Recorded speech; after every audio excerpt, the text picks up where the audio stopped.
On November 3, 2020 at 10:06 a.m., a delivery was made to a house in Bristol, England. Concealed in a plastic shopping bag were 4 tightly packed kilos of cocaine, worth about £400,000. Unknown to them, this would become the lead that would bring down a €7 million drug cartel. During the early hours of the next day in a quiet home in Swindon, England, a phone buzzed.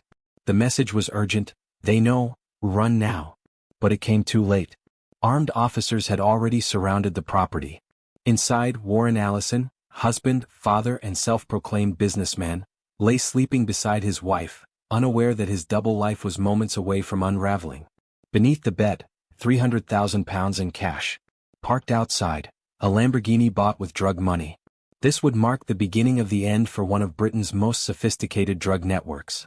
Over the course of 4 years, Warren and his older brother Calroy operated a covert empire built on encrypted phones, coded messages and trusted couriers.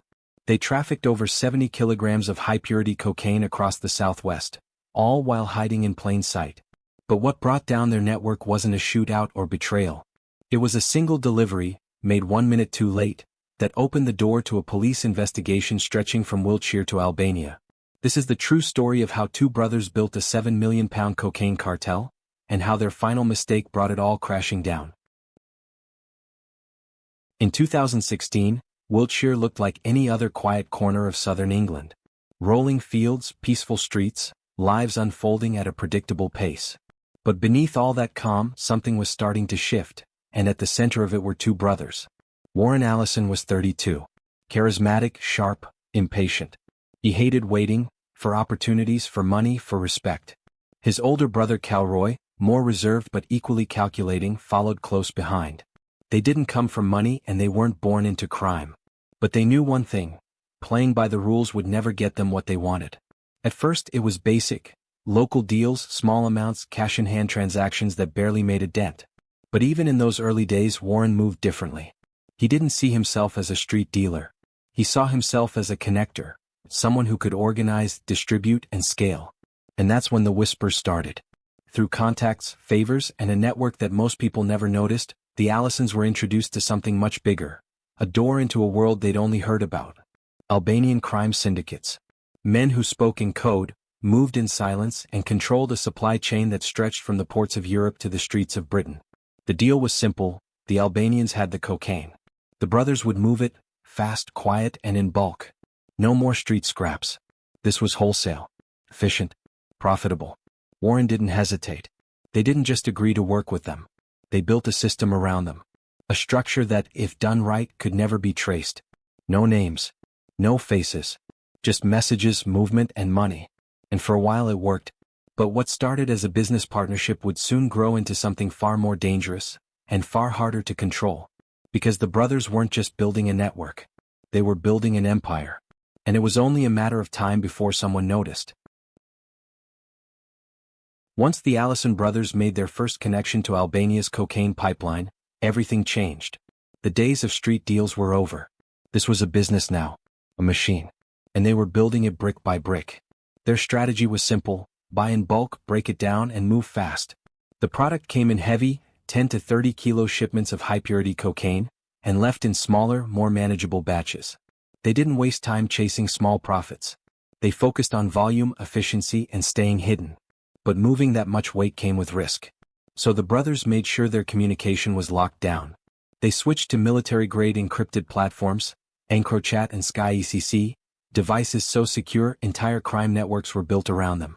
On the surface, their messages looked harmless. Conversations about designer clothes, or tickets. But every word had meaning. Clothes meant cocaine. Tickets meant cash. And behind every message was a carefully coordinated move. They needed people they could trust, people who wouldn't ask questions. Richard Cowell was one of them. He was 57, quiet, reliable, and invisible in a crowd. Perfect. The brothers gave him a specially modified vehicle with hidden compartments, so sophisticated that even trained officers wouldn't spot them. Cowell became their courier, their go-between, their runner. And not just for them. At one point he was moving drugs and money for multiple crews, like a personal Uber for organized crime. The money moved fast and it moved in bulk. Managing it became a job of its own. That's where Portia Densley came in, Warren's partner, and the group's unofficial finance manager. She was the one collecting payments, counting stacks, and making sure the cash kept flowing. Quiet, loyal, and calculated, Portia helped turn drug money into assets. Clean on paper. Untraceable in real life. They didn't just hide the money. They flaunted it. Warren bought a Lamborghini Huracan. Then a Mercedes C63 AMG. Then an Audi RS6. All paid in cash. It wasn't just about getting rich, it was about showing that they had won. That they had built something powerful. And for a while it worked. The system ran like a machine. Silent. Profitable. Untouchable. But no network survives expansion without risk. And by 2019 the cracks were starting to show. By the way, if you have enjoyed the story so far, please don't forget to like and share this video as it will encourage us to create more videos on UK organized crime. By 2019, the Allison brothers weren't just operating in Wiltshire anymore. The network had outgrown its hometown. Their supply lines now stretched deep into Bristol and were creeping steadily into London, two cities with bigger markets, higher demand, and much higher risks. To manage the new territory, Warren promoted someone he trusted, Anthony Burke, their cousin. Anthony wasn't flashy. He blended in. The kind of person who could move serious weight without raising alarms. In Bristol, he became the point man for deliveries, handling thousands of pounds worth of cocaine with nothing more than a nod and a phone call. But as the network grew, so did the need for more moving parts.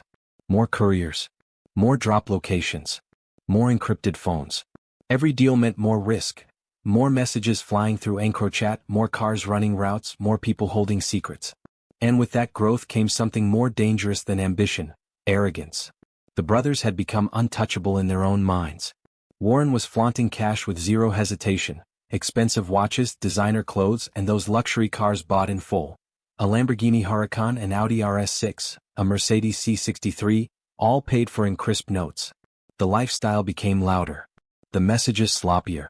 The system that once moved like a ghost started leaving footprints. They thought they were too smart to get caught. Too connected. Too careful. But the more people you bring in, the harder it is to control them all. And one of those people, one of those loose ends, was about to lead the police directly to their door. It wasn't a dramatic shootout. It wasn't an inside betrayal. The first crack in the Allison empire came from something far simpler: a nosy neighbor. People in Wiltshire started noticing things that didn't make sense. A man with no known business driving a brand new Lamborghini Huracan. Strange cars showing up at odd hours. Packages exchanged quickly. Conversations that stopped when anyone got too close. One resident described it as money moving like water. It wasn't long before that chatter made its way to the right person. Detective Constable Matthew Harvey, part of Wiltshire Police's serious and organized crime unit, took the tip seriously. Something about it felt off, too organized, too clean. He began digging. Surveillance teams were assigned. Phone records were pulled. Bank activity started being mapped. And what he found was the outline of something far bigger than anyone expected. Then, something no one could have predicted happened. June 2020, French authorities compromised EncroChat, the same encrypted messaging platform used by the Allison network. Thousands of criminal operations across Europe were exposed overnight. The back door was open. And inside that digital vault, Harvey and his team found exactly what they were looking for. They traced usernames. Warren Allison was legal master. Richard Cowell, South Kangaroo. The chats weren't just damning, they were detailed. Dates, amounts, drop points, coded language about clothes and tickets. For the first time, investigators could see the network's inner workings laid out in full. But even with all this digital evidence, they still didn't have a clear way to tie the messages to a physical handoff. They needed something solid. Something undeniable. And then, it happened. You've made it this far into the story. That already means you value the truth behind these criminal empires. So don't just watch and walk away, hit that subscribe button.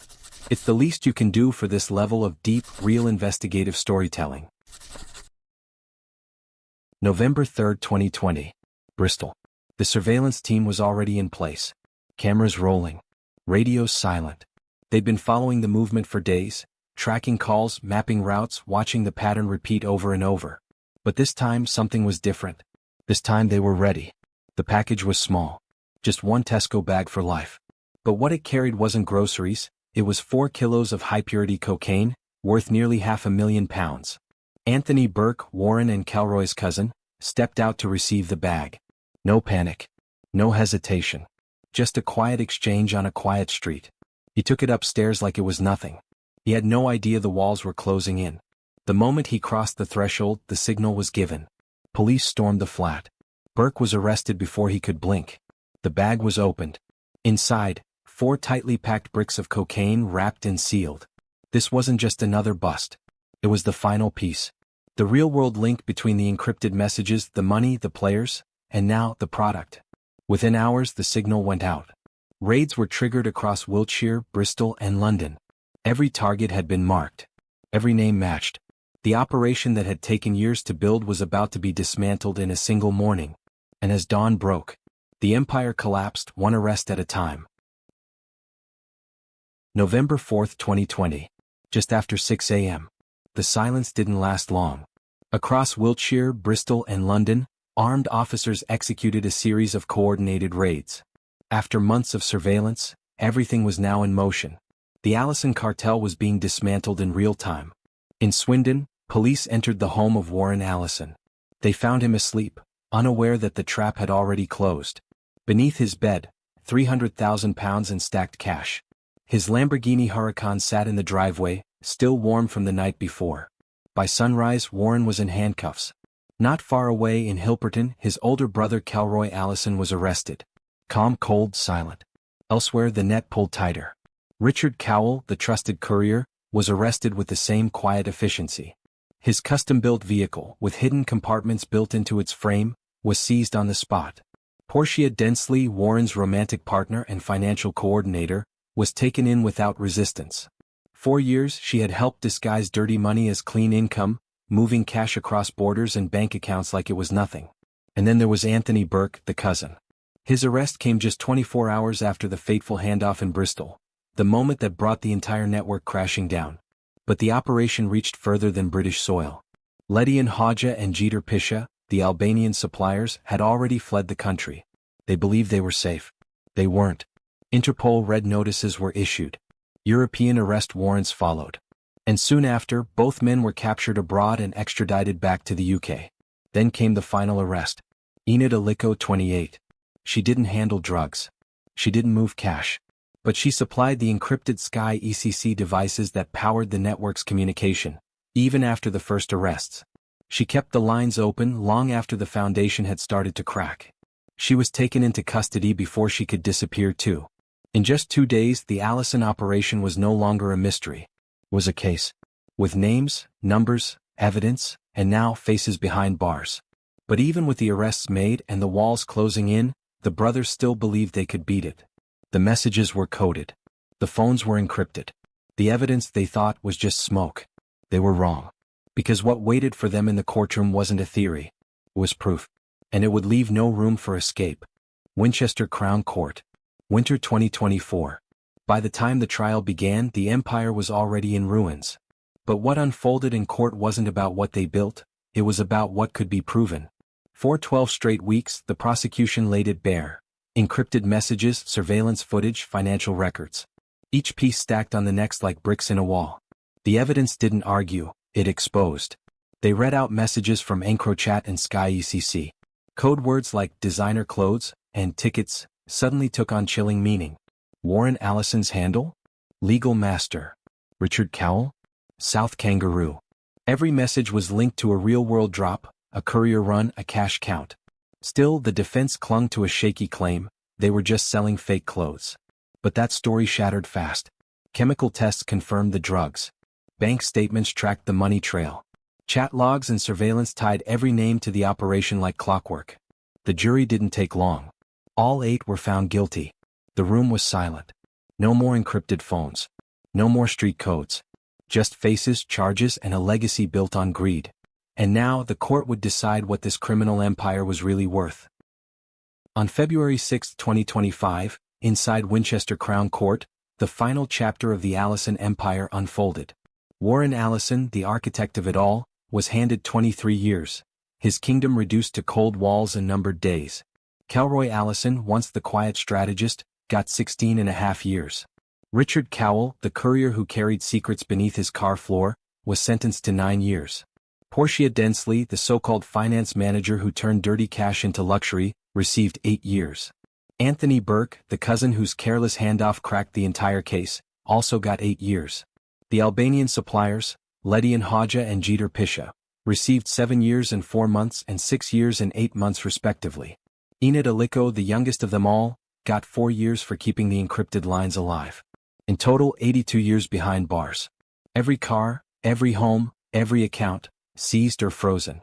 Financial recovery teams are still digging, still tracing the web they left behind. But even as the cell doors slammed shut, one truth lingered in the air. This empire may have fallen, but others are still watching, still building, still learning from the Allisons' mistakes. The Allisons believed they were untouchable. For years they moved like shadows, quiet, calculated, invisible to most. They mastered the art of silence. They built a structure so tight it looked foolproof. They trusted encrypted phones more than people. And for a while it worked.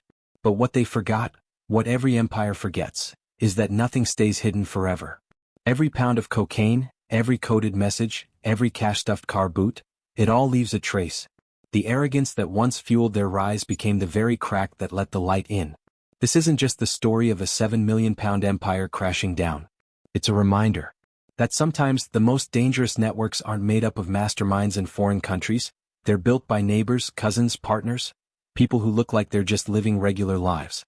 And no matter how careful you are, all it takes is 1 minute, one mistake, one Tesco bag, for everything to fall apart. Remember, sometimes it isn't the police or the government that sees the cracks first. It's the neighbor who wonders why a quiet street suddenly has luxury cars parked outside. It's the shopkeeper who notices the same man visiting at odd hours. It's the community that watches, silently, but feels that something's off. And in this case, it was those quiet observations that helped bring down a multi-million-pound drug empire. So if you see something unusual, don't ignore it. Say something. Report it. Because your tip, your instinct, your voice, might be the one thing that brings the next empire to its knees. If this story was valuable to you, don't forget to like and subscribe to Vault Crime for more underworld crime stories like this. See you in our next upload.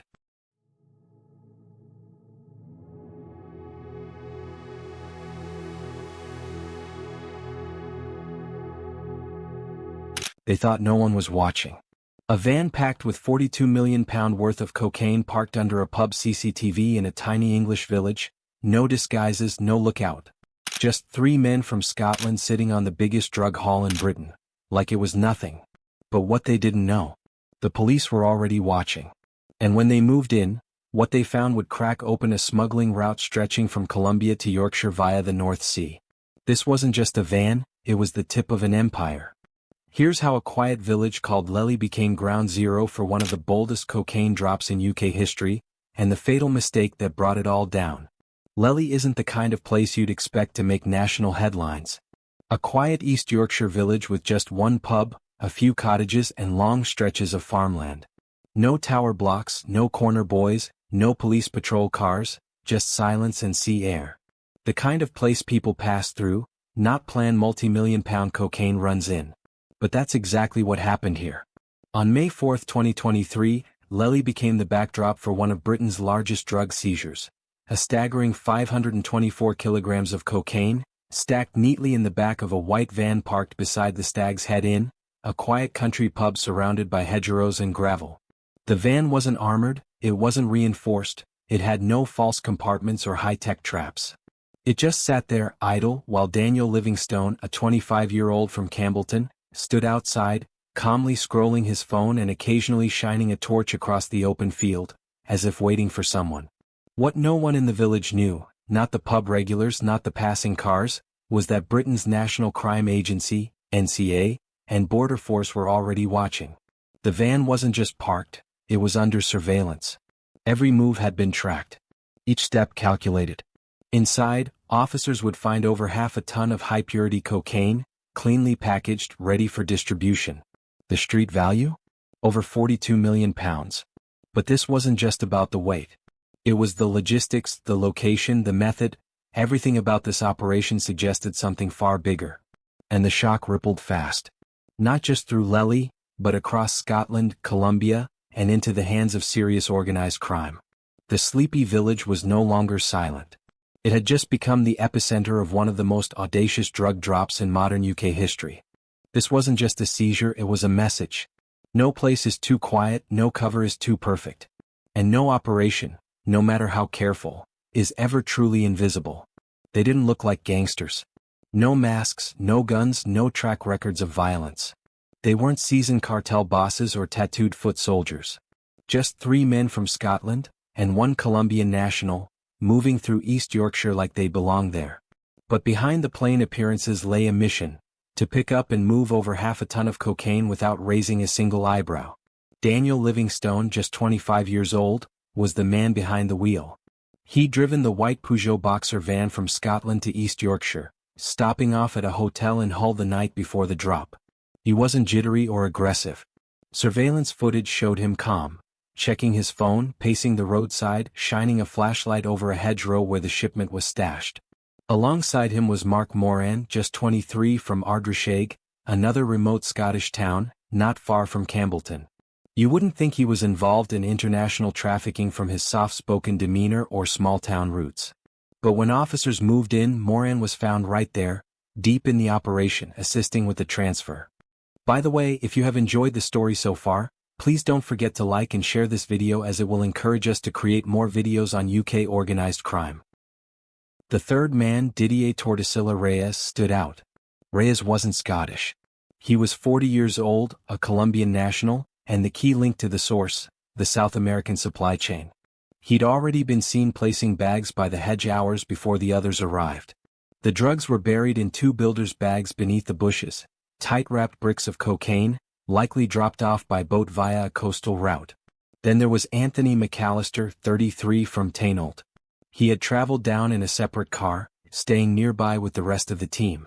But at trial, his role proved harder to pin down. Unlike the others, he wasn't caught red-handed or visibly involved in the pickup. And when the verdicts came in, he was acquitted. But for Livingstone and Moran, there was no escape. They were arrested at the scene, caught in a live, ongoing operation with over £42 million worth of cocaine in their possession. These weren't masterminds. They were runners, young, trusted, and willing to take a risk for money or status.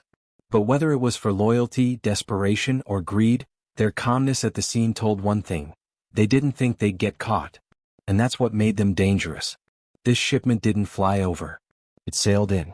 Evidence suggests the 524 kilograms of cocaine was first loaded onto a rigid-hulled inflatable boat, RHIB, likely delivered offshore by a larger vessel. The RHIB then hugged the North Sea coastline, under darkness and radar, before landing at a remote coastal location near Essington Beach. 2 of the men, Mark Moran and possibly Daniel Livingstone, were directly involved in this maritime transfer. They knew tides and currents, 2 essential assets for navigating stealth beach landings at low tide. Once ashore, they transferred the packages into plastic builders' bags, concealing them under vegetation before making their way inland. That's where Reyes and McAllister stepped in. Later surveillance footage and cell data show Reyes retrieving the bags and loading them onto the Scottish-registered Peugeot Boxer van, driven by Livingstone, and storing them in the back with careful precision. This wasn't amateur hour. It was logistically coordinated, seemingly rehearsed, combining nautical skill, terrain familiarity, secure stash locations, and burner phone coordination. Yet, the drop point remained unguarded and postcode known, signaling confidence in their operational security. Experts later described the process as almost military-grade: maritime smuggling, coastal ghosting, and urban blend-ins, extremely rare when executed even this smoothly. This operation could have been a textbook smuggling run, had it not been for surveillance. Every step, from the ribs landing to the van's departure, was quietly tracked by the National Crime Agency, which had compiled satellite, mobile, and vehicle data before the actual intercept convoy closed in.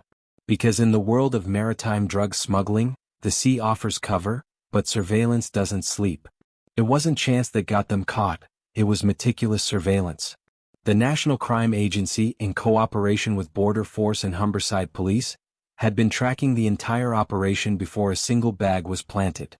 Mobile phone data flagged Mark Moran's burner phone pinging near Essington Beach. CCTV and ANPR cameras logged Daniel Livingstone's Peugeot Boxer heading into Yorkshire. Every call, every stop, every trip built a profile, an intelligence web waiting to be pulled tight. Ping sequences revealed a sequence: a boat offshore, then movement inland. Data showed the Peugeot Boxer rented in Scotland, crossing into England just hours before the beach landing. Meanwhile, Didier Reyes was captured on covert footage unloading sacks under a hedge, then handing them across to the van crew. And yet even with drones, satellites and cell tower triangulation in place, the authorities didn't strike too soon. They let them finish, to make every step evidence. They let the RHIB pull up. They let the bags move. They let the van fill. Every ounce counted. And every moment fed into their case. That's when the fatal slip arrived. As police stripped the van's back doors, Livingstone and Moran sat still. No panic, no sprint, only silent acceptance. How often did they think this would work? How many times had they rehearsed and gotten away with it? But for the investigators, it was already over. The operation wasn't a spontaneous crackdown, it was the execution of a network collapse, with timelines, call logs, boat routes, receipts and encrypted message trails all nailed down. That van may have carried the cocaine, but it carried something else too, a digital blueprint of the entire smuggling enterprise. And at that moment the surveillance net closed tight. This wasn't just about one van or one beach. The National Crime Agency wasn't chasing low-level runners, they were hunting an entire network. Digital forensics began unraveling it all. Phones seized during the arrest revealed encrypted communication apps, call logs, GPS data, and timestamps that painted a precise picture of coordination across borders. Daniel Livingstone's phone placed him at multiple known NCA interest points, transport routes, rural laybys, and ultimately the location of the stash van. Messages on burner phones linked Mark Moran directly to the drop zone at Essington Beach. But it was Didier Tordesillas Reyes' data that pulled the web tight. Originally from Colombia and in the UK on a Spanish passport, Reyes had multiple SIM cards. His phone history showed consistent contact with both Moran and Livingstone in the days leading up to the drop. He had also searched weather conditions and tide patterns for the East Yorkshire coast. Metadata from messages revealed key phrases like "landing tonight" and "pickup secured." Combined with surveillance footage, the evidence showed the three men operating with military-like discipline, but also overconfidence. And then came the van. The Peugeot Boxer, traced to Scotland, had been spotted by automatic number plate recognition (ANPR) at least 5 times between Glasgow and Hull. Toll data, petrol receipts, and phone pings placed the vehicle at precise checkpoints in sync with other members of the crew. This wasn't coincidence. This was coordination at scale. Despite being low in number, this cell was highly mobile. With the Colombian national Reyes as the possible link to upstream suppliers, the NCA suspected this wasn't a one-off run, it was a trial route, a probe. And that made it even more urgent. Because if they hadn't caught this van, the next one might have been even bigger. The moment the National Crime Agency, NCA, and Humberside Police moved in that morning, the operation transitioned from covert logistics to an all-out takedown. The scene flashed from carefully coordinated smuggling to a live criminal operation unfolding in real time. Daniel Livingstone was arrested first, sitting in the driver's seat of the Peugeot Boxer. He looked calm, eerily calm, holding his phone. Nearby, Mark Moran and Didier Tordesillas Reyes had just abandoned the RHIB on the sands near Essington Beach. No disguises. No fires. Just 3 men, a boat, bags of cocaine, and a van brimming with contraband. NCA Senior Investigating Officer Alan French later noted, "There's no doubt these drugs would have been sold into communities around the UK. We have disrupted this crime group's offending and made a huge dent in any profits they were due to make." That calm composure? It indicated confidence but also fatal hubris. From that point, everything locked into place. Phones, seized burner devices belonging to Livingstone, Moran, and Reyes contained call logs, texts, and GPS data. Messages referenced check-ins, times, weather conditions, all confirming their involvement. Van rental records. The Peugeot Boxer was genuinely registered to Livingstone, but phone triangulation placed it repeatedly on suspicious routes between Scotland and East Yorkshire. RHIB and boat logs. Moran's RHIB could be traced to a slipway at Hessel, with fuel purchases logged by local CCTV showing high-volume jerry cans, unusual for recreational outings. Packaging, 524 kilograms of cocaine, vacuum-sealed in 4 black sports bags, displaying cartel-level sophistication and purity, marked clearly as a South American run. Accomplices' non-involvement. Anthony McAllister, tried in the same case, always maintained he thought the contents were tobacco. He was acquitted, a reminder that even within criminal cells, there are degrees of culpability. The courtroom drama. Hull Crown Court, late 2024. Mark Moran was convicted following an 8-day trial. Jurors found him guilty of conspiracy to import cocaine on October 28. Daniel Livingstone accepted responsibility, pleading guilty on June 5. Didier Tortosilla Reyes also pleaded guilty on July 22. Anthony McAllister walked free, with a jury accepting his claim of misunderstanding the cargo. Once charges were confirmed, prosecutors laid out a chilling narrative: maritime transfer, burner phone coordination, calculated beach landing and van pickup, all culminating in a £42 million bounty of cocaine sitting untouched through the night. On December 23, 2024, judge delivered verdicts that echoed the severity of the plot.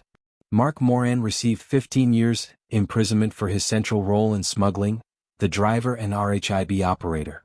Daniel Livingstone, who pleaded guilty, was sentenced to 7 years and 9 months.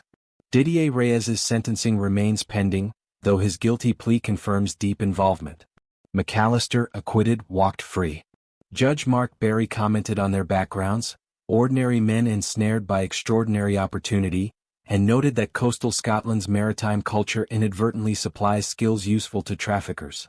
The NCA, Humberside Police and Border Force released coordinated statements. They affirmed community safety had been prioritized, no force used, no public endangered during the seizure. The seizure was touted as a strategic victory, a symbolic blow against maritime smuggling and organized crime, with an estimated £42 million removed from circulation. The case triggered a renewed examination of coastal vulnerabilities, especially involving remote beaches and inexperienced coastal couriers under the radar. In Scotland, Police Scotland's Chief Inspector Lee Page noted that the region's seafaring population and dispersed coastlines can be exploited by traffickers, but acknowledged strong community police relationships are helping counter the threat. This case was more than a massive drug seizure. It marked a strategic rupture in the UK's maritime smuggling infrastructure. It exposed a tested route, from South America to Essington Beach via RHIB, through Lely's car park, financed by burner phones and local logistics. It showed how ordinary people, quiet Scots with no overt criminal history, can be weaponized by cartels for their seafaring skills. It revealed the fragility of such operations. A single village, a parked van, a torch beam and sophisticated surveillance efforts were enough to collapse the entire chain. A question remains. Was this the last such run? Investigators believe it might not have been the first, nor the last. Every arrest, every recording funnels data into ongoing probes about whether this was a one-off trial or part of a recurring breadcrumb trail.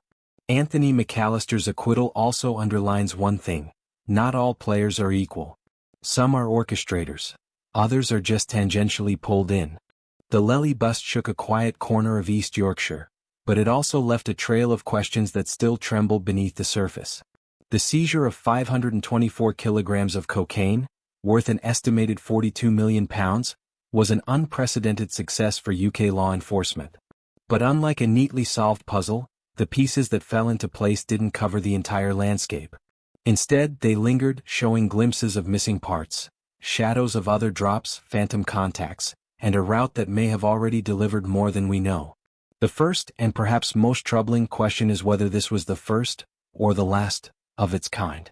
Intelligence gathered during the investigation suggests the Lely drop wasn't an isolated test run but likely part of a series of clandestine operations.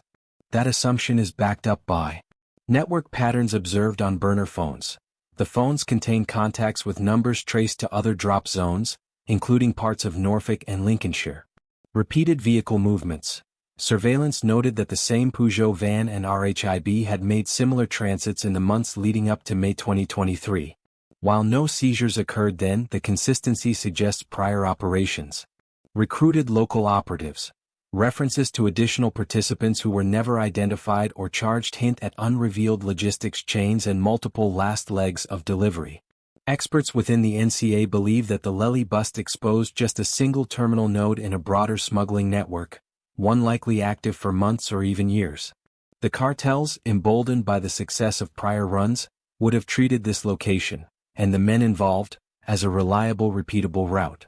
We know that Daniel Livingstone, Mark Moran, and Didier Reyes were in direct execution roles. Anthony McAllister was tangentially involved, though he was acquitted.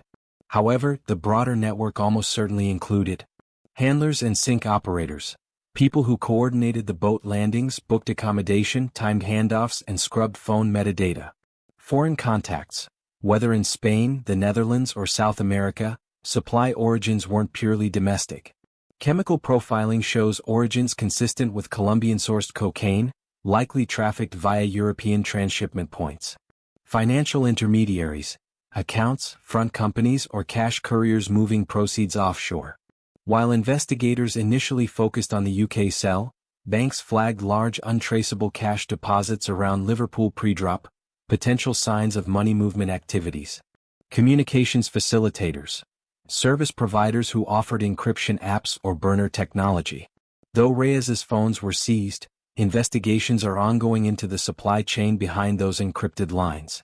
Some of these roles might already be under investigation, or they may have melted away, hidden in silos of encrypted chatter and shell company paperwork. Detecting them requires patience and resources. The Lely case disrupted one node, but didn't collapse the entire network.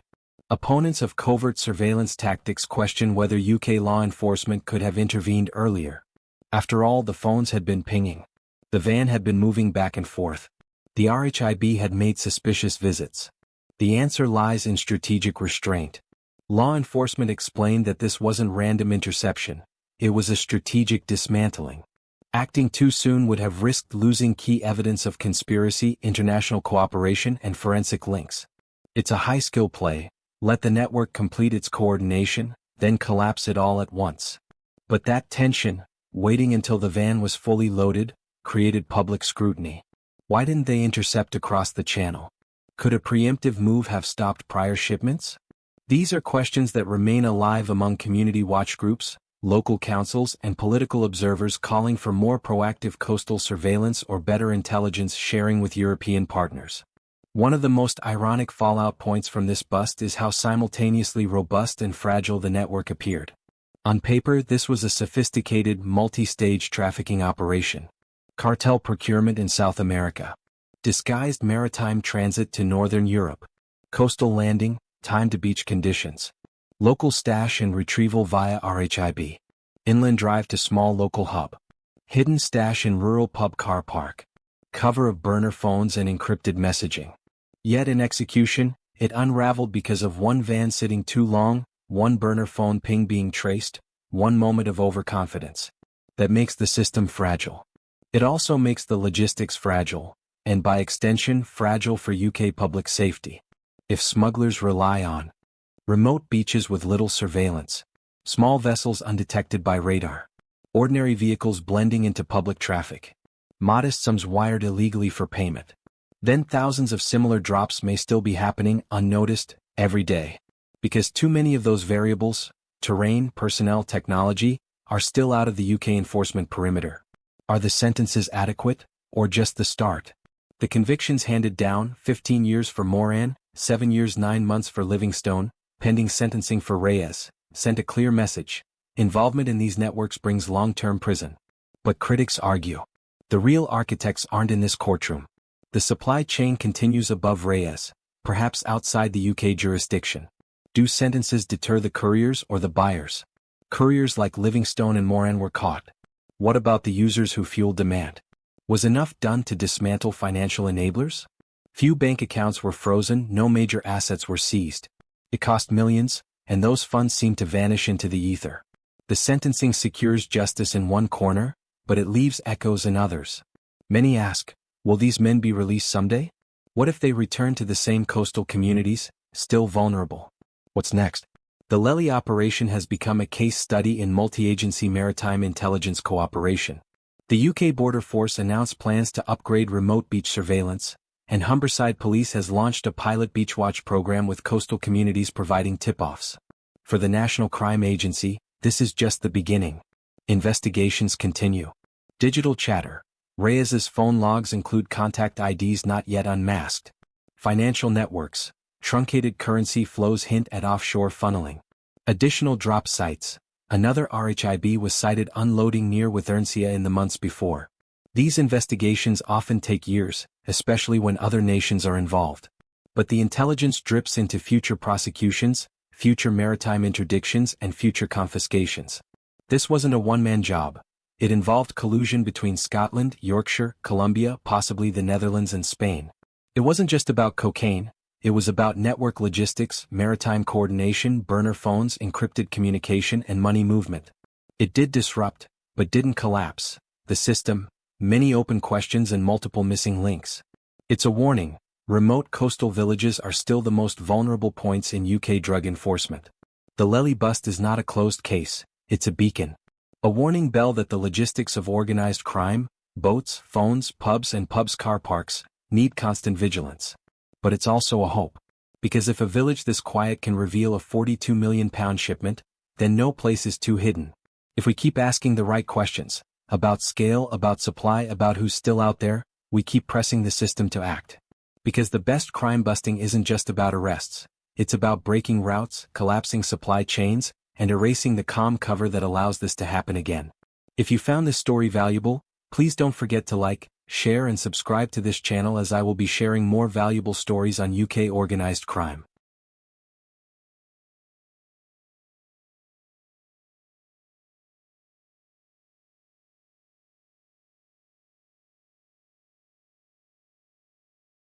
It looked like a harmless parcel, a fitness supplement from the US, one of thousands arriving daily at Stansted Airport. The label said premium weight loss shake. The barcode was clean. The paperwork checked out. But when customs opened it, they didn't find protein powder. They found poison. And what started as one suspicious box would unravel the most quietly sophisticated drug empire Nottingham had ever seen, led not by a gangster but by a respected local gym coach. This is the crime that hid in plain sight, and the silence that nearly let it grow unchecked. In a gym tucked between corner shops and bus stops in Nottingham, a local coach named Devonte James was changing lives. He trained kids who needed discipline, mentored teens at risk of the streets, and even helped raise funds for youth programs. Quiet, respectable, focused. To everyone around him, he was the kind of man you'd want your son to train with. But behind the hand wraps and motivation speeches, James was building something else. Not just a side hustle but a full-scale drug trafficking network. The parcels? He didn't touch them. The money? Rarely seen in his name. The drugs? Never once caught with them. And that's what made it work. From the outside, Devonte James was a community role model. But when investigators began piecing things together, they discovered that the very gym where young people learned to box was the command center of a £7 million drug empire. And he didn't do it alone. Devonte James wasn't a lone operator. Around him was a team of 8 others. None of them thugs, none of them flashy. Just quiet, reliable people with ordinary lives and ordinary jobs. There was Jesse Colo, the quiet office worker with a desk job at a pharmaceutical firm. To his bosses, he was just another face in the system. But from behind that desk, Jesse was doing something few criminals ever get access to. He was printing legitimate courier labels from real pharmaceutical accounts. Labels that could make a kilo of meth look like fitness powder. Then came Rakeem Thomas and Lamar Taylor, the movers. Logistics. They organized drop-offs, picked up parcels, tracked movements, made sure nothing stayed in one place for too long.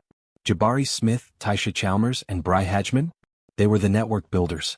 Their role was simple but vital. Find addresses. Recruit locals. Get someone, anyone, to agree to accept a parcel. A few £100, a smile, a favor. That was the sell. To neighbors, these were just people getting a delivery. But in truth, their homes were turning into unwitting trafficking points. It wasn't random. It was rotation. No address used too often. No names repeated. Everything designed to look ordinary. And at the center, James, never carrying the product, never collecting the money, but coordinating the system with the precision of a supply chain CEO. The drugs came in as shakes, furniture, even baby supplies. They moved silently, constantly, and most importantly, legally. No ski masks. No handoffs in alleyways. Just parcels. Labels. Quiet doors. It was a criminal enterprise built on 3 things: credibility, caution, and control. And for a while, it worked. This wasn't a gang. It was a system. What Devonte James built didn't operate like a street crew. It ran more like a logistics startup. There were shipments. There were drop points. There were collections. Schedules were tight. Addresses rotated. No one handled too much at once. Each person had one job, never more. That's how mistakes are avoided. Capital came in quietly, wired from offshore contacts and laundered through luxury purchases, cash watches, flights, hotel stays. That capital funded the imports. U.S. parcels filled with methamphetamine and cannabis, packaged to look like fitness products or home goods.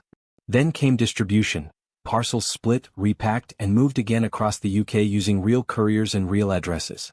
And when the profits landed, they were laundered, not through shady corners but through designer stores, crypto wallets, and flashy vacations. No weapons. No intimidation. No chaos.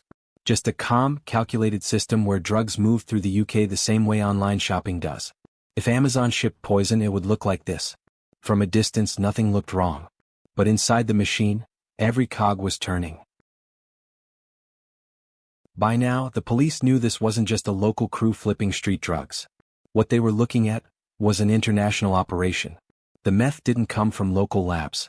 It came from California, produced in US-based facilities, industrial-grade, crystal-pure, and vacuum-sealed for transatlantic shipment. But Devontae James didn't fund those shipments alone.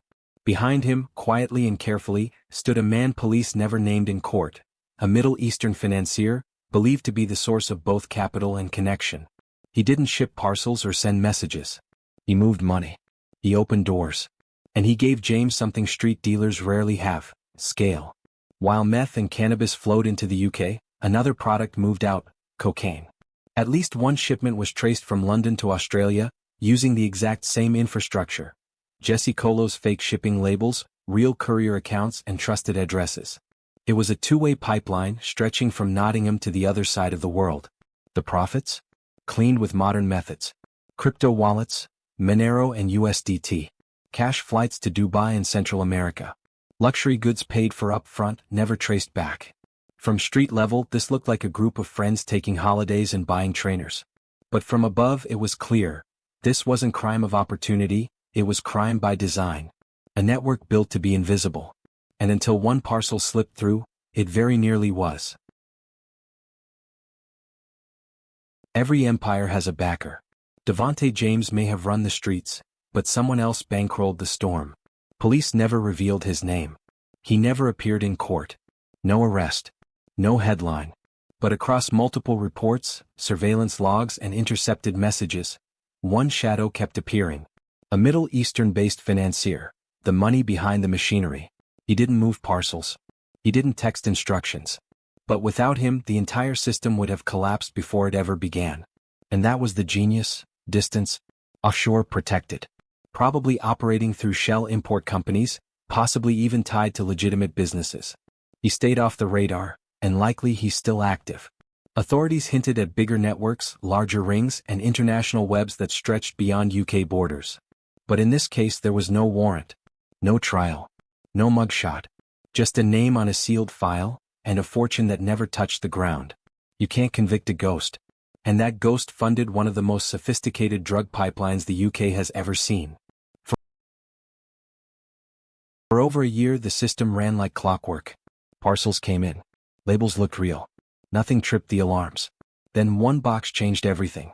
In May 2023, a package arrived at Stansted Airport. On the surface, it looked like all the others. Premium weight loss shake, printed across the front. A clean barcode. A matching invoice. But buried deep in the tracking data, a problem. The same tracking number had already been used on another shipment. A glitch. A tiny one. But enough.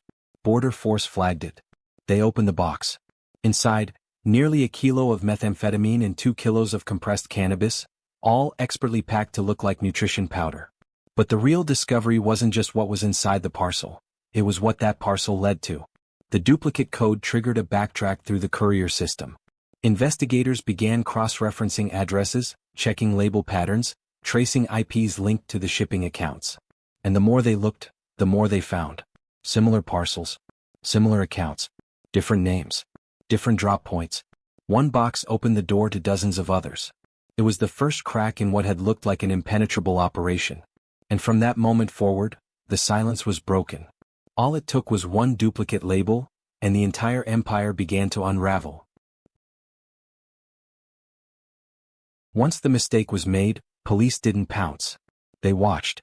What followed was one of Nottinghamshire's most patient investigations, a covert effort called Operation Continental. Border Force had flagged the first parcel. But instead of shutting it all down, officers decided to follow the thread backward, one label at a time. Over the next few months they quietly mapped over 70 addresses. Residential flats. Small houses. A barber's shop. Each location had received at least one suspicious delivery. But none of them were raided. Not yet.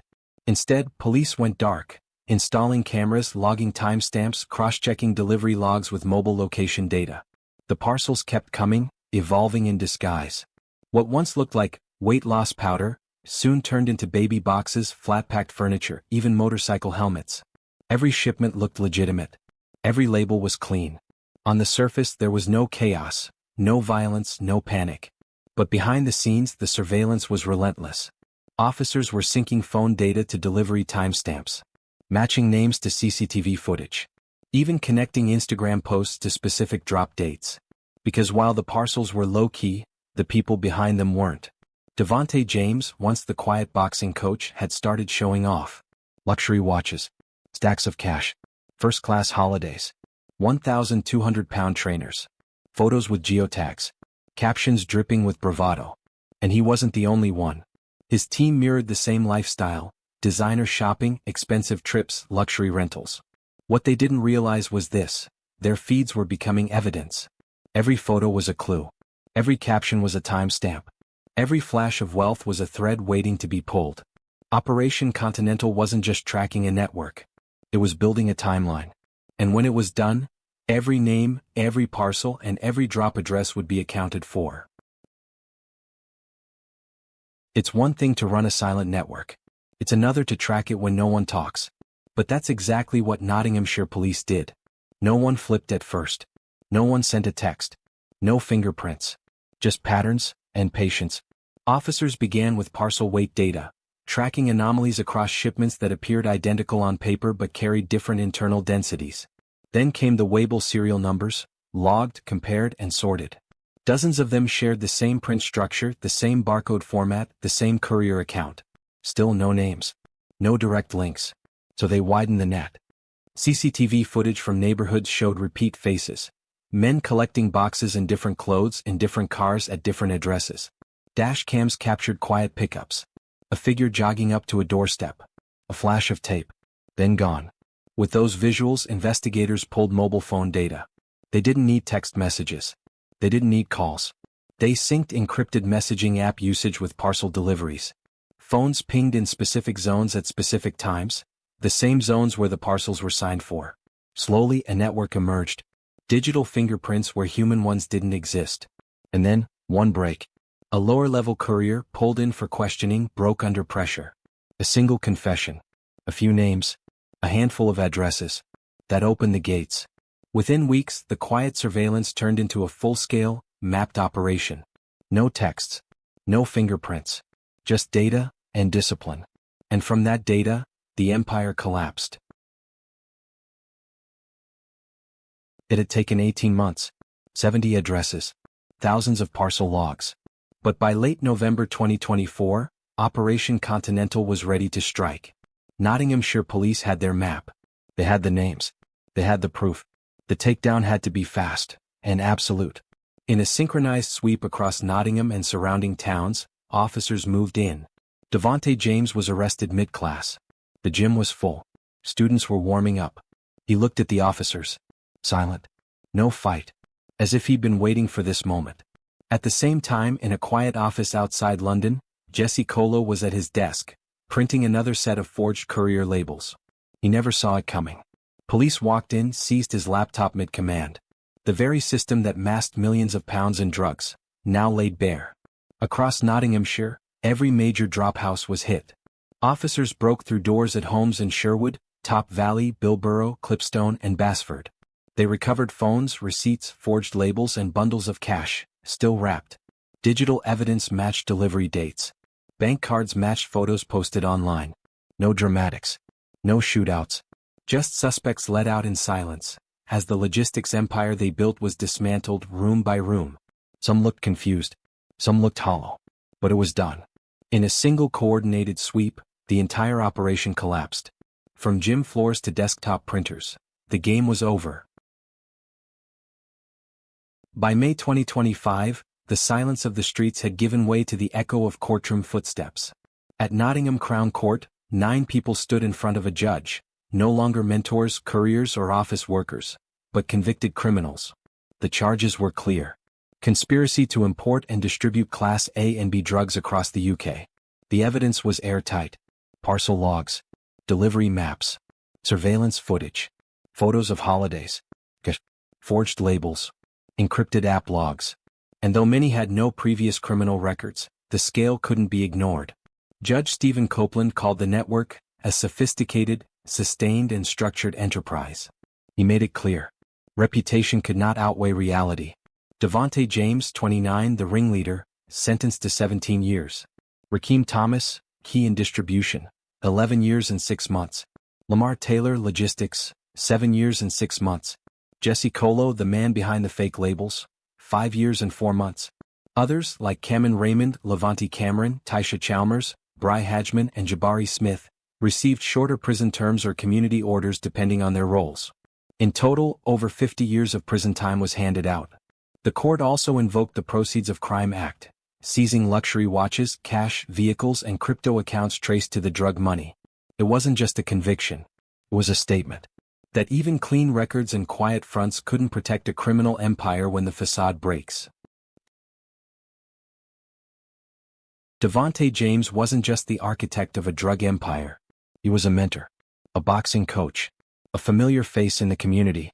To parents he was a role model. To teenagers a protector. But beneath that calm surface, he was something else entirely. A man who built a pipeline of poison through quiet streets and trusted faces. How do those two versions of the same man exist? Was it greed?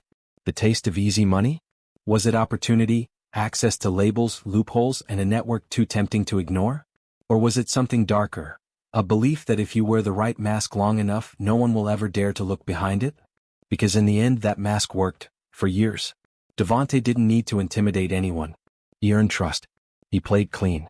And while he taught discipline in the ring, he built devastation outside it. That's the psychology of deception.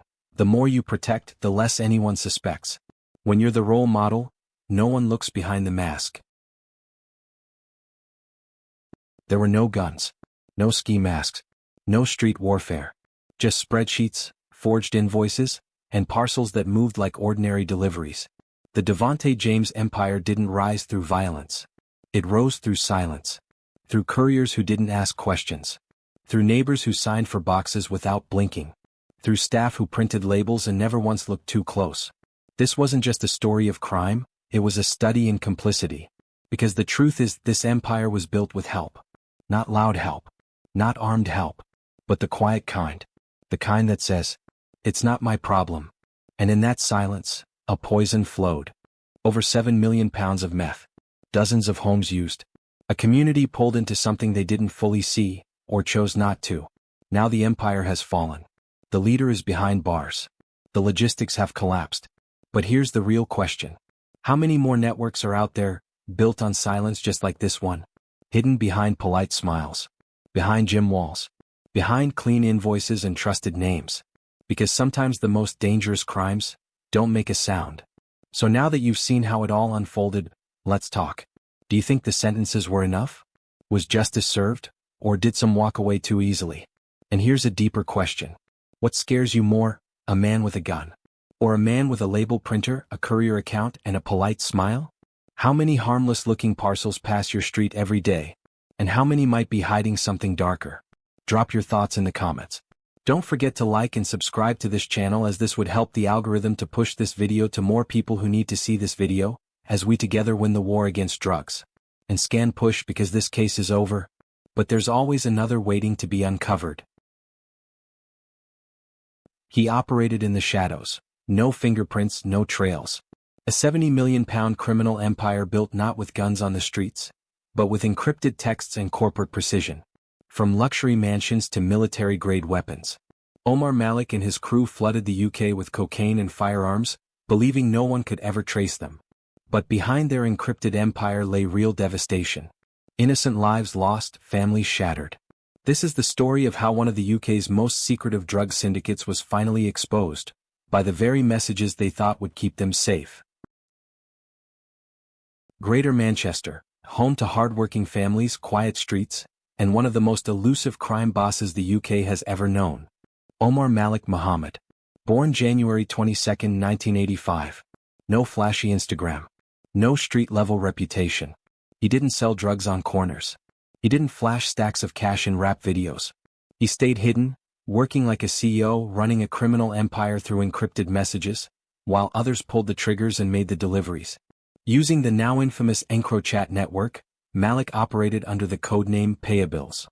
He wasn't just trafficking drugs, he was coordinating shipments worth millions, issuing commands and managing weapons like they were company assets. His closest circle included men with their own code names. Daniel Gibbons, Humble Waffle, the logistics mastermind. Daniel Waters, Obscure Twig, the courier chief and recruiter. Connor Sandlin, Adrian Gonzalez and Dominic Cooney, runners, enforcers, regional distributors. This wasn't street crime.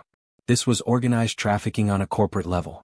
They imported weapons from Eastern Europe, cocaine from Latin America, and they laundered millions through high-end cars, watches, and foreign real estate. He believed he was invisible, hidden behind encrypted firewalls.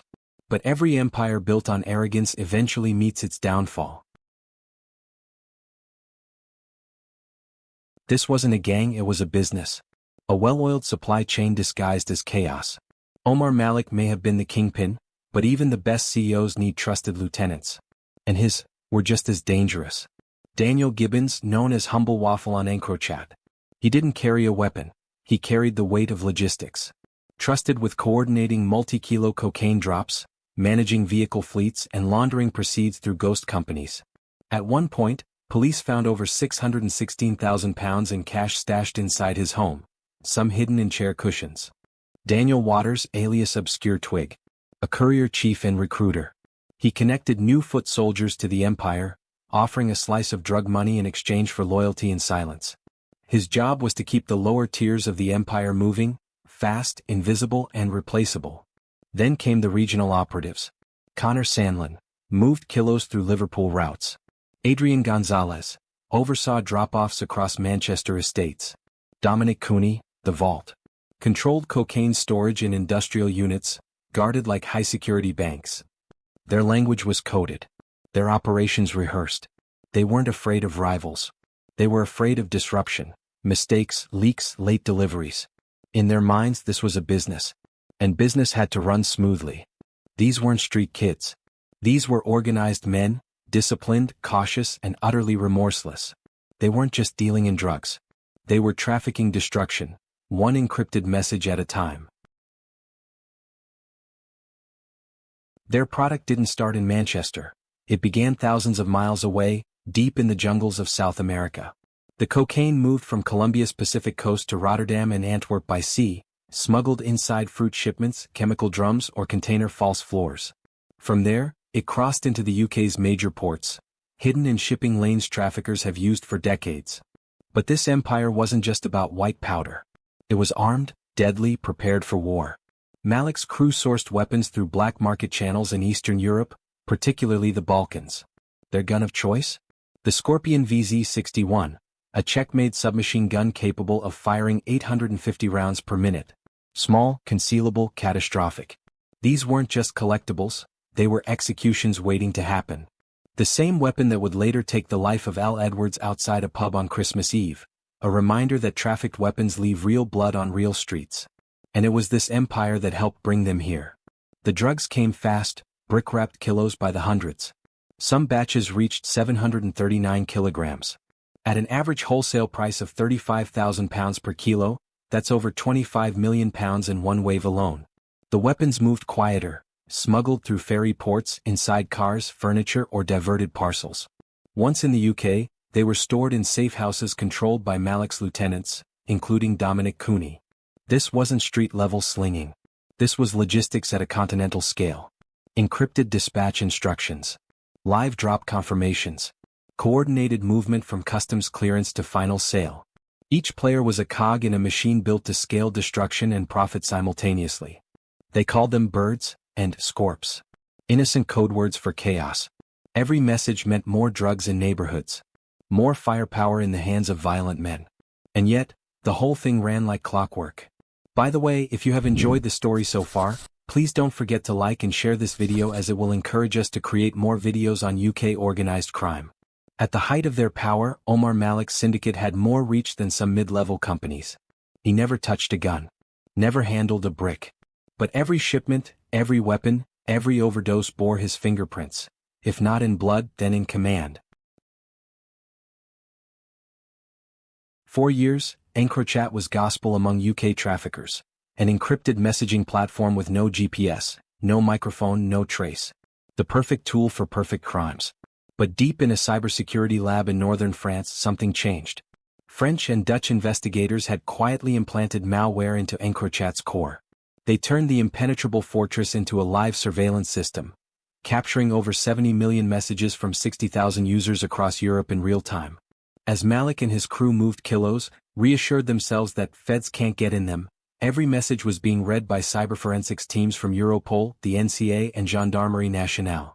Operation Venetic was born, not a raid but a dragnet.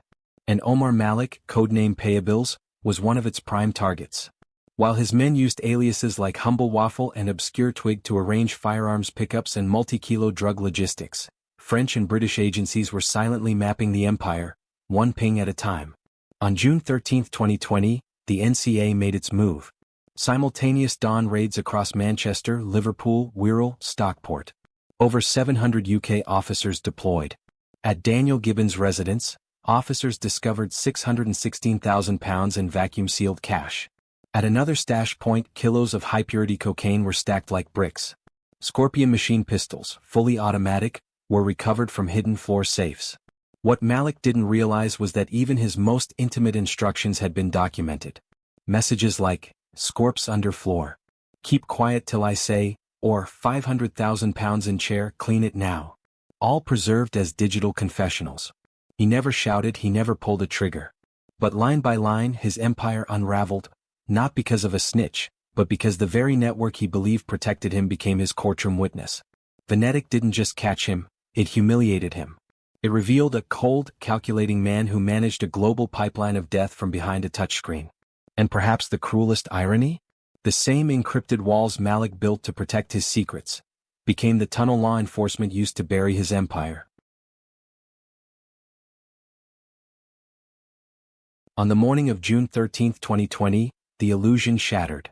Over 700 NCA officers launched coordinated raids across Manchester, Liverpool, Stockport, Merseyside and Salford, executing one of the largest single-day takedowns in UK organized crime history. It was the culmination of months of silent surveillance under Operation Venetic. Targets? EncroChat IDs linked to Omar Malik, Daniel Gibbons, Daniel Waters, and their wider network of handlers, runners and stash house operators. At one residence, officers found £616,000 in cash hidden inside chair cushions, floors and behind wall panels. In another, over 25 kilograms of high-purity cocaine, vacuum-sealed and marked with cartel insignias.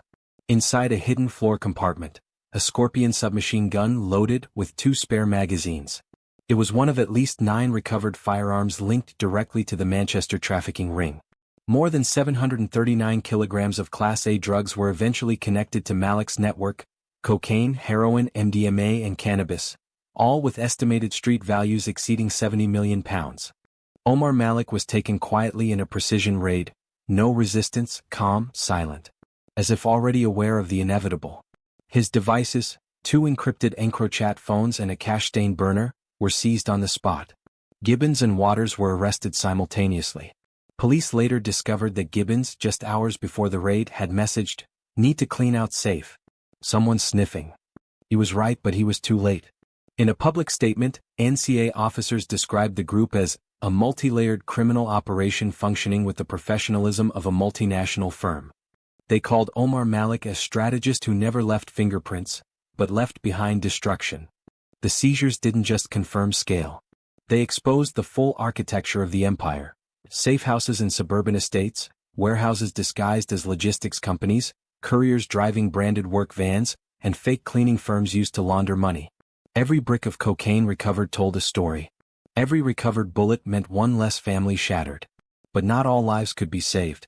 Though L. Edwards' case wasn't directly tied to this specific crew, the weapon that killed her had traveled the same dark roads, imported through the same Balkan channels, circulated through the same arms trafficking web, enabled by the same blind prophets. The empire Malik helped build made tragedies like hers not just possible, but inevitable. The scorpion that killed Al Edwards didn't come from a shop. It came through the very same arms pipeline Omar Malik's empire helped keep alive.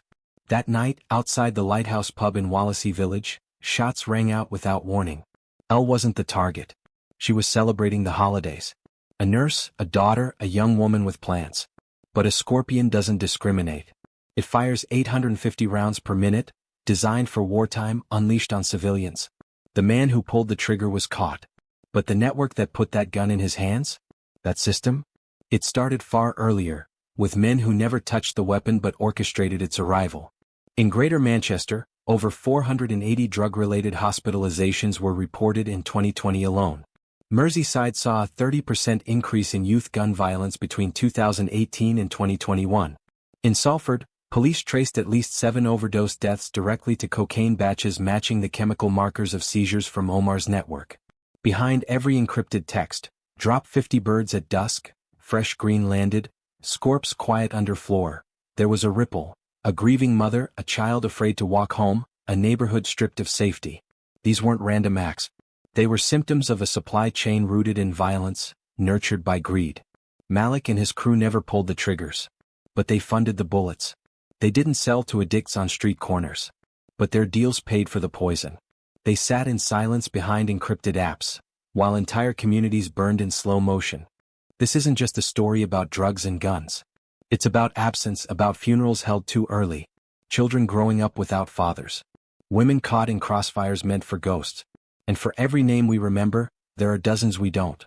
Not all wounds bleed. Some live quietly, in silence, fear and trauma that lingers for years. The text wasn't meant for law enforcement. It was from Omar Malik, to a trusted associate. A coded warning about Daniel Waters' obscure twig. It wasn't the only one. Weeks before the raids, intercepted chats revealed internal fractures. Jealousy, paranoia, distrust. Omar had built a criminal enterprise like a Fortune 500 company, but even companies collapse from within. Behind the aliases were men constantly calculating risk, not just from police but from each other. Surveillance logs showed moments of tension. Daniel Gibbons grew nervous when Omar rerouted a major cocaine shipment without consulting him. Gonzalez complained in code that he was being used like a mule, but not paid what others were. One message from Dominic Cooney read simply, "Payables moving mad again." That wasn't brotherhood. It was bureaucracy dressed in street loyalty. Omar Malik was the strategist. Detached, emotionless, cold. Court records noted his complete lack of remorse. He showed no reaction during sentencing, even as his empire's full scale was read aloud. Psychologists later described him as high-functioning, socially distant, with signs of malignant narcissism. He believed he could outthink the system just as he outthought his men.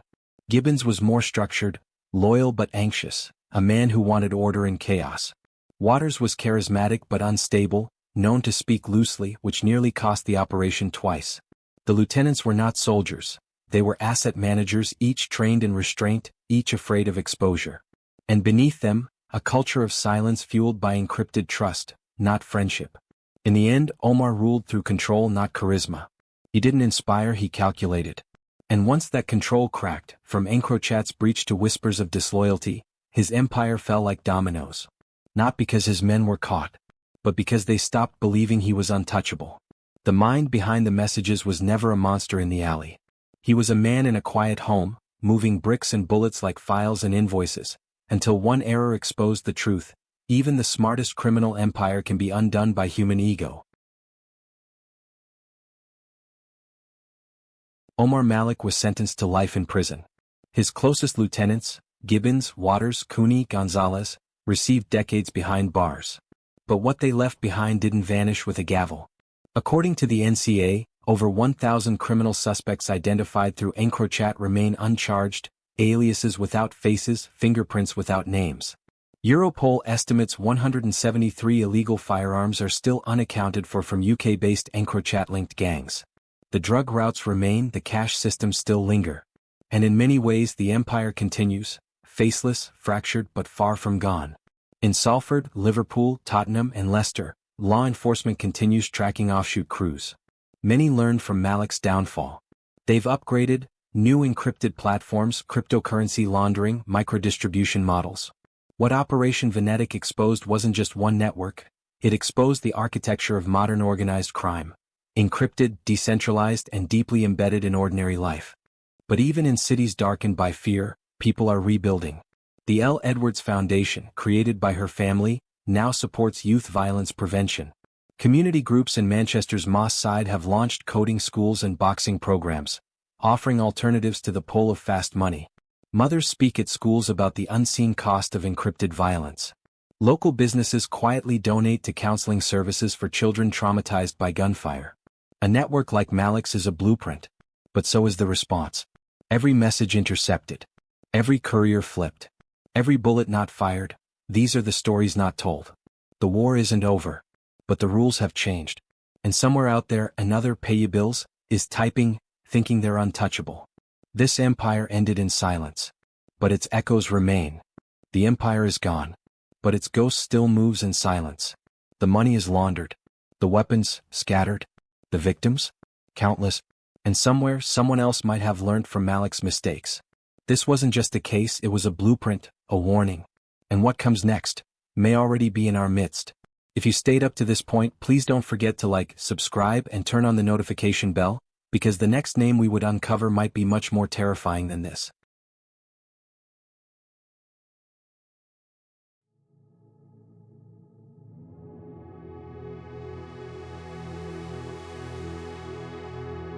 It looked like just another moving job.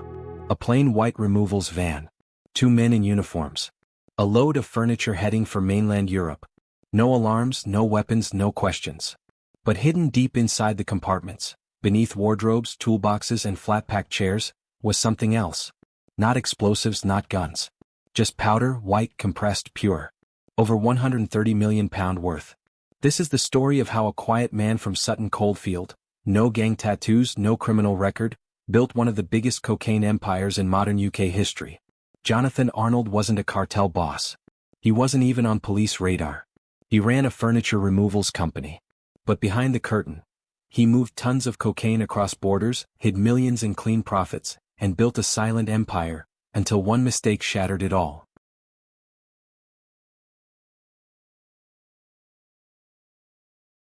Jonathan Arnold lived in Sutton Coldfield, just outside Birmingham. He ran a small removals company, Real Estate Removals. The business wasn't flashy. The vans were plain white. The website was basic. No big branding. No social media noise. On the outside, it looked like hundreds of other British moving firms, helping families relocate, shipping house furniture, maybe the odd office contract. Clients called him professional, polite, punctual. He wore a branded hoodie. Posed for pictures beside packed-up trucks. Claimed £50,000 a month in earnings, just enough to look credible. But that was only half the story. Behind closed doors, Arnold was living a very different kind of life. He wore a Rolex worth more than most people's cars. He booked last-minute business-class flights to Dubai, and took trips in Ferraris through desert highways. He smiled in photos from private resorts, flashing perfect white veneers from a cosmetic dental makeover.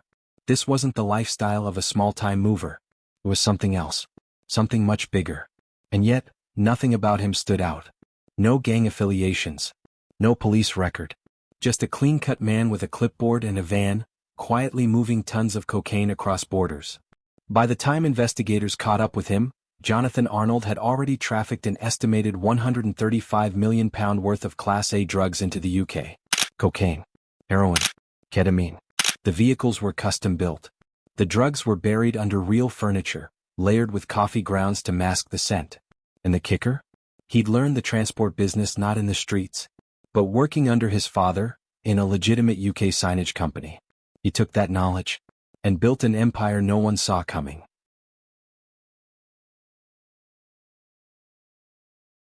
Jonathan Arnold didn't grow up in the shadows. He wasn't born into poverty. He didn't live in gang territory. He was raised in one of the UK's most stable environments, Sutton Coldfield, a leafy middle-class town on the edge of Birmingham. His childhood wasn't marked by struggle. In fact, he was cherished. His mother would later describe him as precious, a child they'd waited nearly a decade to have. She wasn't just any mother. She was Sue Arnold, a respected Conservative politician and the former Deputy Police and Crime Commissioner for Staffordshire. A woman who once led campaigns against domestic abuse, cybercrime and organized trafficking. His father, John Arnold, ran a successful UK signage business, a company Jonathan would later join as a young man, learning how logistics worked from the inside out.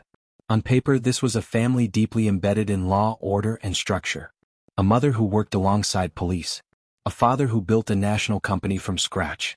And a son who showed no signs of rebellion. Jonathan was educated privately at Repton School, one of Britain's elite institutions, the kind of place that costs over £40,000 a year and boasts alumni like Roald Dahl and Jeremy Clarkson.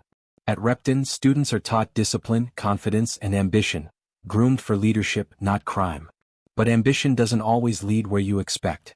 Somewhere between the polished corridors of Repton and the back of a removals van, something changed. Maybe it was boredom. Maybe it was greed. Or maybe it was the desire to build something, anything, that felt powerful and fully his. Whatever it was, the boy who grew up surrounded by law enforcement, order and privilege would go on to become the architect of one of the largest drug trafficking networks ever uncovered in the UK. And the first steps were taken without a single fingerprint out of place. By the way, if you have enjoyed the story so far, please don't forget to like and share this video as it will encourage us to create more videos on UK organized crime.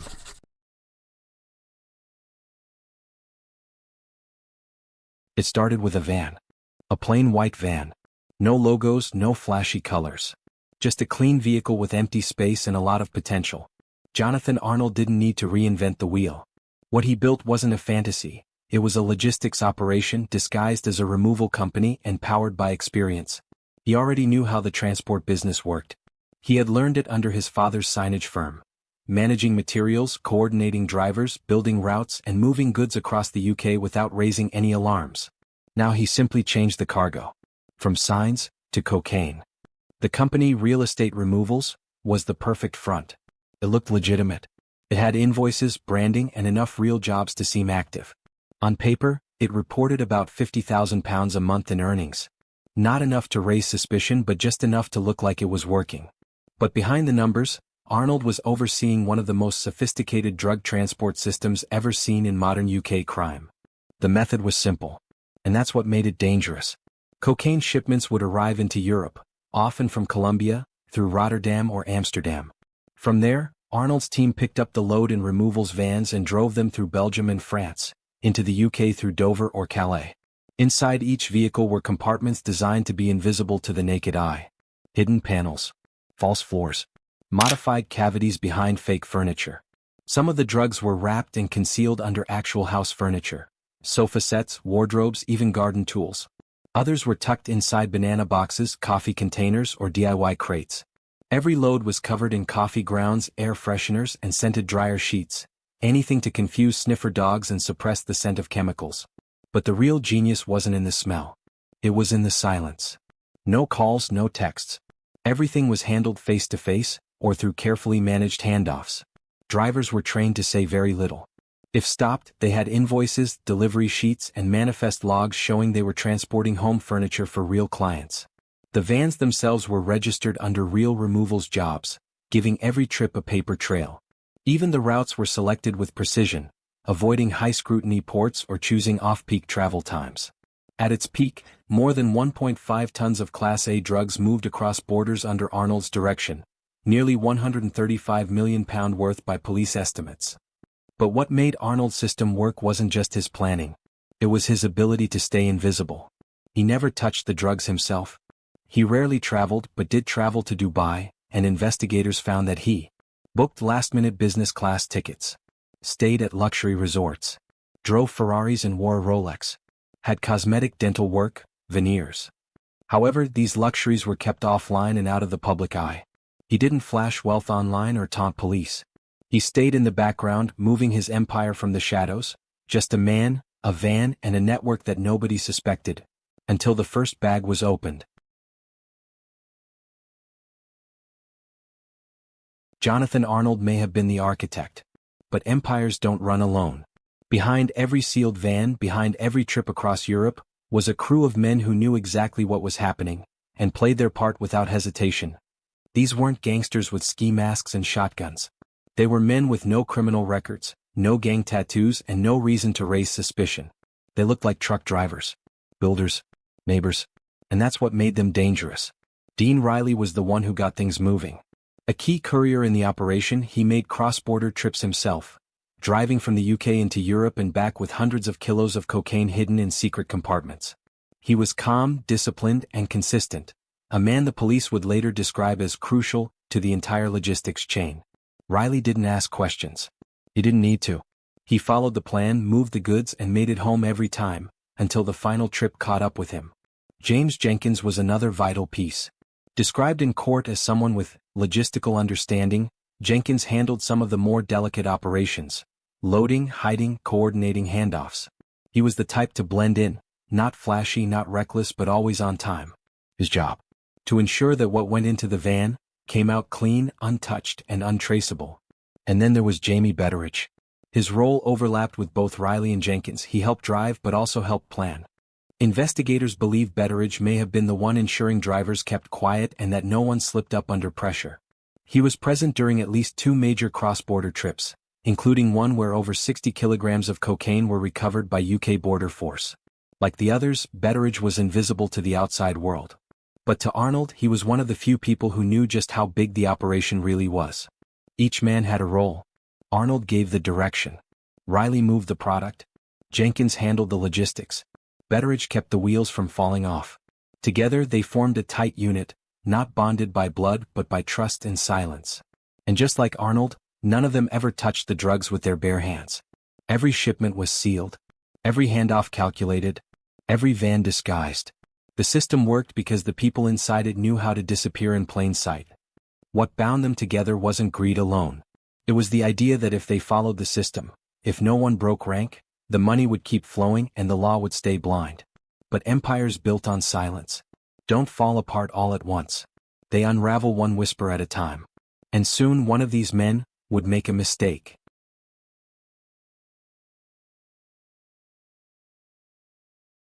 For months the operation ran like clockwork. Vans rolled across borders. Customs forms were clean. The drugs stayed hidden and the men stayed silent. No raids, no arrests, no red flags. But criminal systems rarely collapse from the outside. They fall from within. And in Arnold's case, it started with a dog. It was June 2022, and a real estate removals lorry had just rolled off a ferry into Kent.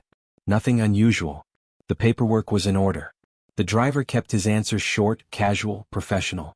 But something in the air caught a border force dog's attention. The animal circled the van. Paused. Sniffed again. Then sat down. That's all it took.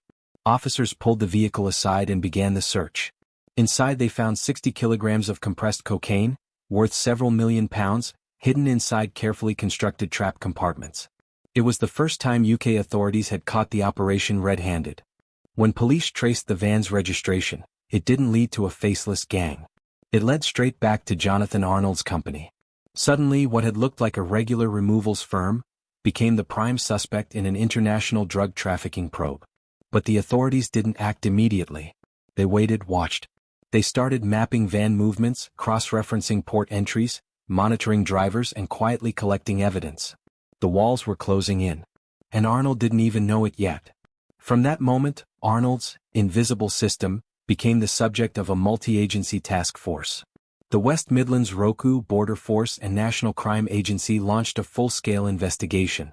They installed tracking devices, collected CCTV footage, pulled customs records. And every time a van crossed the channel, the noose tightened. The genius of Arnold's empire was that it didn't look criminal. No gang turf, no street violence, no dirty money flaunted online. It was quiet, clean, professional. That illusion had protected them, until now. And now, it was breaking apart, one interception at a time. Over the following weeks, investigators uncovered more vans, more drugs, more links to Arnold's drivers. The hidden compartments were similar. The routes repeated. The paperwork echoed. A pattern had formed. And a case was building. Back at the company's base in Sutton Coldfield, Arnold carried on like nothing had changed. He had no idea that his drivers were being tracked, that his company records were being copied, that investigators were drawing a line, van by van, route by route, straight back to him. But every system has a breaking point, and the break was coming. By late 2022, the illusion was almost gone. The removals vans had been seized. The compartments had been exposed. Multiple drivers had been quietly pulled aside at ports, questioned and booked. But the man behind it all, Jonathan Arnold, was still moving freely, still coordinating, still denying, still pretending nothing was wrong. But that was about to change. On a cold morning in early 2023, law enforcement made their move. The West Midlands Regional Organised Crime Unit, backed by the National Crime Agency, carried out a series of raids across the UK. They struck fast. In Sutton Coldfield, Arnold's base of operations was raided. Officers stormed storage units, seized hard drives, recovered encrypted phones and photographed hidden compartments in the vans parked nearby. At the same time, his core associates were also targeted. Dean Riley, James Jenkins, Jamie Betteridge. Each man was arrested at different locations. Each charged with conspiracy to import and supply Class A drugs. The empire had officially collapsed. The evidence was overwhelming. Phones containing encrypted messages about routes, weights and drop points.